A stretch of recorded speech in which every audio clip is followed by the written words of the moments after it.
Dobro jutro, cenjene in cenjeni, predvsem igralci naše ponedeljkove jutranje teleigrice z imenom Antikviz. Danes v znamenju prometa, tako kot je bolj ali manj celo jutro ali pa vsaj znaten del jutra v znamenju prometa, bolj točno dneva brez avtomobila. No, v našem Antikvizu, dobro jutro. Seveda nastopajo tudi avtomobili, ampak morda na nekoliko poseben način, ob čemer lahko dodam, da sva ga malo preplonkala, ker smo se pred leti že šli prometni Antikviz, ampak se mi zdi, da je tole vredno repeteja. No, razen če se še spomnite, ne? Recimo, da ima šef Ryanaira tudi svoje taksi podjetje z enim samim avtomobilom. Zakaj? Zakaj? Zakaj? Zato, da lahko v gneči s tem taksijem, torej privatnim avtomobilom, uporablja hitrejše pasove za taksije in avtobuse.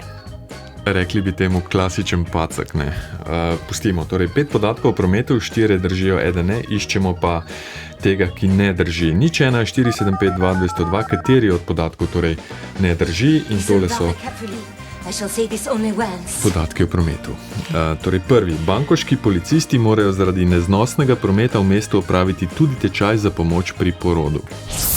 Drugi podatek, nogometni sodnik Ken Aston je idejo za rdeči in rumeni karton pri nogometu preplonkal semaforja. Tretji podatek pravi, za Williama Phelpsa Ina, človeka, ki je izumil stop znak, prehod za pešce, krožišče, enosmerno cesto in mnoge druge prometne stvari, je bilo znano, da je praktično živel v avtomobilu. Četrti podatek, promet v središču Londona se danes premika z enako hitrostjo, kot se je v času koči pred več kot 100 leti. In še peti, zadnji podatek. Edward Heinz je dobil idejo za sredinsko črto na cestišču potem, ko je vozil za tovornjakom, ki je prevažal mleko, cisterna za mleko pa je puščala. 01 475 2202, kateri od podatkov ne drži.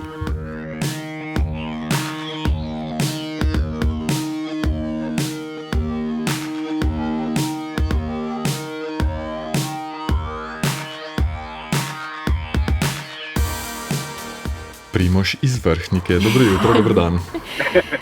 Ali slišim, da ste v avtomobilu? Dobro jutro. Ja. Diskvalifikacija takošnja. Ja, znači ne bi naredil, če ne bi bil. Ja, imate možnost prometa, mislim, javnega prometa ali ne bi šlo? Ne bi šlo. Ne bi. Narava dela, da sem 90% v avtu. Dobro. Tako da trajnostno gledano bi bil marsikdo. Ja, žalosten, ampak žalosten tudi, kar ne bi bilo narejeno. Dobro, ampak služba je služba. Primož, kaj pravite? Ja, neč, danes bom šel po Kubertejnu. Ja, tega še ne vemo, ne? Odvisno, katero številko od 1 do 5 boste rekli. Prve 2 sem direkt izločil. 3, 5, 3. Zakaj ne 5, Primož? Zato, ker sem računal. Kaj ste računali? Trik. Aha, trik ste računali. Ko ste rekli prvega in drugega, sem izločil, je Mitja v režiji dvignil roke in se začel krohotati, ker je rekel, zdaj le bo rekel Primož 3 in seveda je 3 napačen odgovor v našem primeru pravi, ne?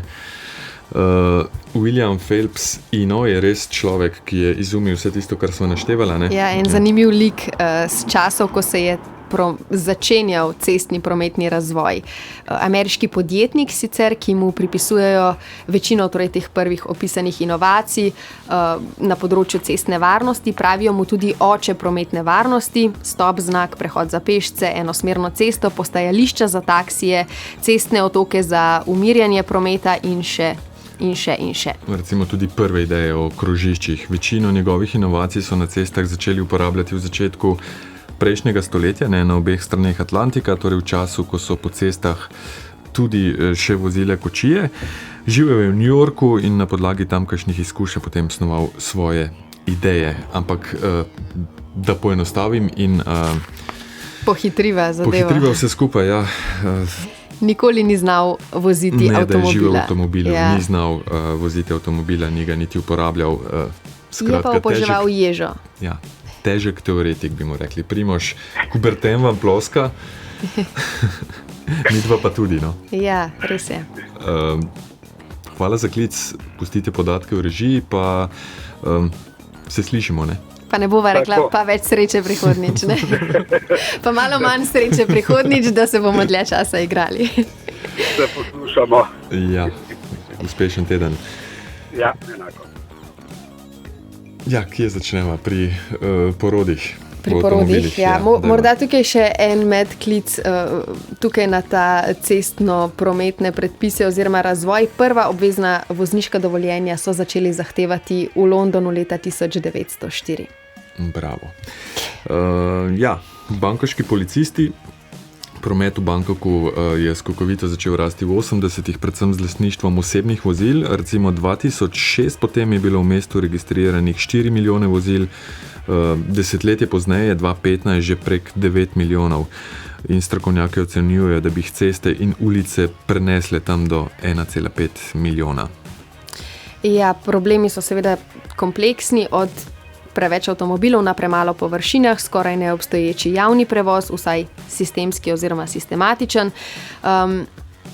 In še en podatek, denimo o neskončnih gnečah in cestnih zastojih v mestu. Za okrog 3 milijone evra goriva porabijo vozila v mestu, medtem ko stojijo na mestu. Približno milijardo evrov za tek motorja v leru na leto.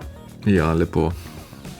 Ja, vse to seveda pomeni neskončne gneče, takšne, da je morala celo policija se prilagoditi, ker se pač dogaja, da se mesto zaradi prometa, kakšna ironija, ne, ustavi v celoti. In policija se je morala prilagoditi celo do te mere, da so začeli svoje zaposlene pošiljati na tečaje za pomoč pri porodu, ker se je prevečkrat dogajalo, da nosečnice niso pravočasno prišle do porodnišnice. Ja, tečaji so sicer začeli že leta 1997, opravljajo jih v mestnih porodnišnicah. Na ta način se porodi kakih 100 dojenčkov na leto. Se pravi, da jim pomagajo policisti nekje v prometu, kjer so obtičali vozniki, voznice, verjetno. Tako.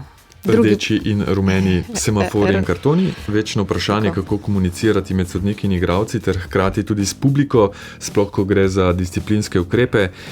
Leto 1966 se je pisalo, Ken Aston je bil vodja sodnikov na svetovnem prvenstvu takrat v Angliji, no, ko je po eni od tekem se peljal v avtomobilu domov, se je moral ustaviti pred semaforjem in kapnilo mu je. Yellow, take it easy, red, stop, you're off. Tako je nastala ideja za rumen in rdeč karton. Rumen kot opozorilo, počasi, mirno, in rdeč kot stop, izključen si. Povod za razmislek pa je bila četrtfinalna tekma med Anglijo in Argentino, ko je sodnik opozoril 2 igralca in enega izključil, po tekmi pa je prišlo do nejasnosti, kdo in zakaj je sploh bil opozorjen. In prvič so potem kartone uporabili 4 leta pozneje na svetovnem prvenstvu v Mehiki. Kartona sta pa kar nekako postala simbol nogometa. Tako. Ja.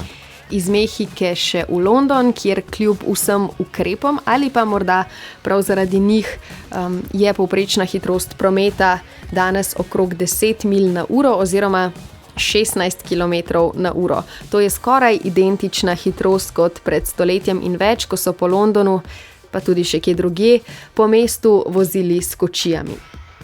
Ja, seveda poskušajo to hitrost povečati, ampak rešitev je pa najbrž zgolj ena.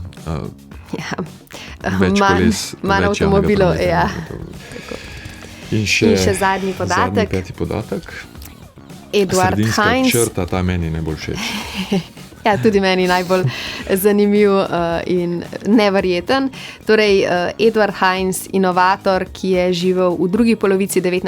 stoletja in prvi polovici 20. ustanovitelj Good Roads v Michiganu, organizacije, ki se je borila za razvoj prometnih poti, predvsem cest. Tudi na zakonodajnem področju bil je pobudnik prvega obcestnega pločnika v Detroitu, dolgega 1 miljo, leta 1909. Ja, skratka, tudi že takrat razmišljal o ne samo avtomobilih, ampak tudi o ostalih vidikih prometa. Skratka, pomemben človek v razvoju infrastrukture prometne, tudi s tole zgodbo.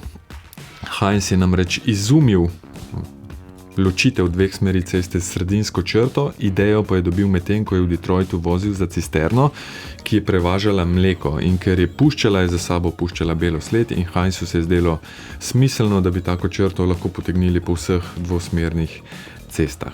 Ja, in prvo sredinsko črto na svetu so tako narisali leta 1911 v Trentonu v Michiganu. Edward Heinz, človek, ki je izumil sredinsko črto na cesti, pa tudi nasploh človek, ki je načrtoval ameriško cestno, prometno recimo infrastrukturo.